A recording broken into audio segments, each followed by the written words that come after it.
Chapter 5. A Fair Start. The name of the coachman was John Manley. He had a wife and one little child, and they lived in the coachman's cottage very near the stables. The next morning he took me into the yard and gave me a good grooming. And just as I was going into my box, with my coat soft and bright, the squire came in to look at me, and seemed pleased. "John," he said, "I meant to have tried the new horse this morning, but I have other business. You may as well take him around after breakfast. Go by the common and the highwood, and back by the watermill and the river. That will show his paces." "I will, sir," said John. After breakfast, he came and fitted me with the bridle. He was very particular in letting out and taking in the straps, to fit my head comfortably. Then he brought a saddle, but it was not broad enough for my back. He saw it in a minute and went for another, which fitted nicely. He rode me first slowly, then a trot, then a canter, and when we were on the common, he gave me a light touch with his whip, and we had a splendid gallop. "Ho, ho, my boy," he said, as he pulled me up. "You would like to follow the hounds, I think." As we came back through the park, we met the squire and Mrs. Gordon walking. They stopped, and John jumped off. "Well, John, how does he go?" "First rate, sir," answered John. "He is as fleet as a deer, and has a fine spirit too. But the lightest touch of the rein will guide him. Down at the end of the common we met one of those travelling carts, hung all over with baskets, rugs, and such like. You know, sir, many horses will not pass those carts quietly. He just took a good look at it, and then went on as quiet and pleasant as could be. They were shooting rabbits near the highwood, and a gun went off close by. He pulled up a little and looked, but did not stir a step to right or left. I just held the rein steady and did not hurry him, and it's my opinion he has not been frightened or ill-used while he was young." "That's well," said the squire. "I will try him myself tomorrow." The next day I was brought up for my master.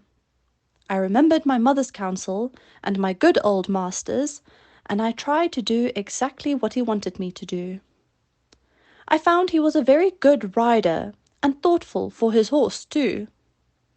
When he came home, the lady was at the hall door as he rode up. "Well, my dear," she said, "how do you like him?" "He is exactly what John said," he replied. "A pleasanter creature I never wished to mount. What shall we call him?" "Would you like Ebony?" said she. "He is as black as ebony." "No, not Ebony."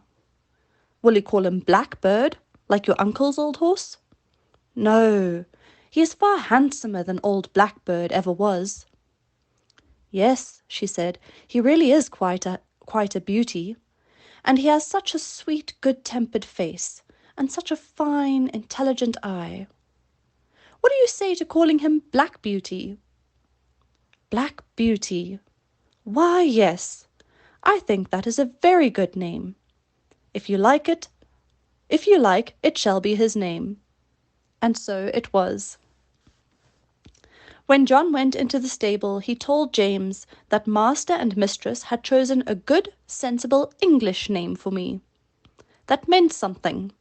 Not like Marengo or Pegasus or Abdallah.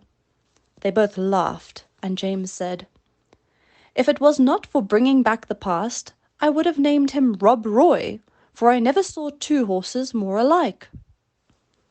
"That's no wonder," said John. "Didn't you know that Farmer Gray's old Duchess was the mother of them both?" I had never heard that before, and so poor Rob Roy, who was killed at that hunt, was my brother. I did not wonder that my mother was so troubled. It seems that horses have no relations, at least they never know each other after they are sold. John seemed very proud of me. He used to make my mane and tail almost as smooth as a lady's hair, and he would talk to me a good deal. Of course, I did not understand all he said, but I learned more and more to know what he meant and what he wanted me to do. I grew very fond of him. He was so gentle and kind. He seemed to know just how a horse feels, and when he cleaned me, he knew the tender places and the ticklish places. When he brushed my head, he went as carefully over my eyes as if they were his own, and never stirred up any ill temper.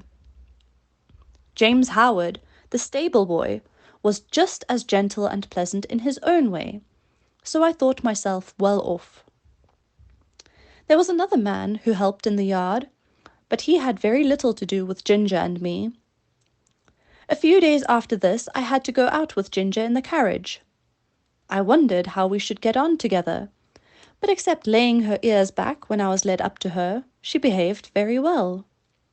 She did her work honestly and did her full share, and I never wished to have a better partner in double harness. When we came to a hill, instead of slackening her pace, she would throw her weight right into the collar and pull away straight up.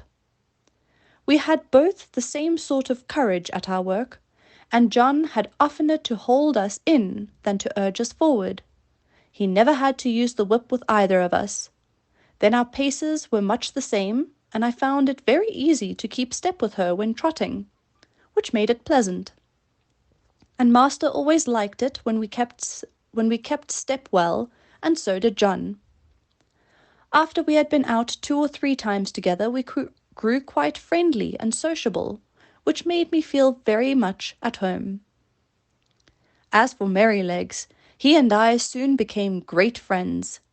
He was such a cheerful, plucky, good-tempered little fellow that he was a favourite with everyone, and especially with Miss Jessie and Flora, who used to ride him about in the orchard and have fine games with him and their little dog Frisky. Our master had 2 other horses that stood in another stable.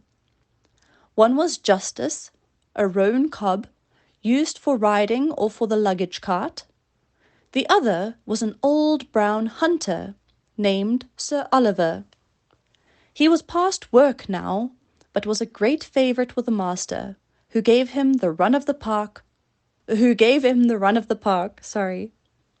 He sometimes did a little light carting on the estate, or carried one of the young ladies when they rode out with their father, for he was very gentle, and could be trusted with a child as well as Merrylegs. The cob was a strong, well-made, good-tempered horse, and we sometimes had a little chat in the paddock, but of course I could not be so intimate with him as with Ginger, who stood in the same stable.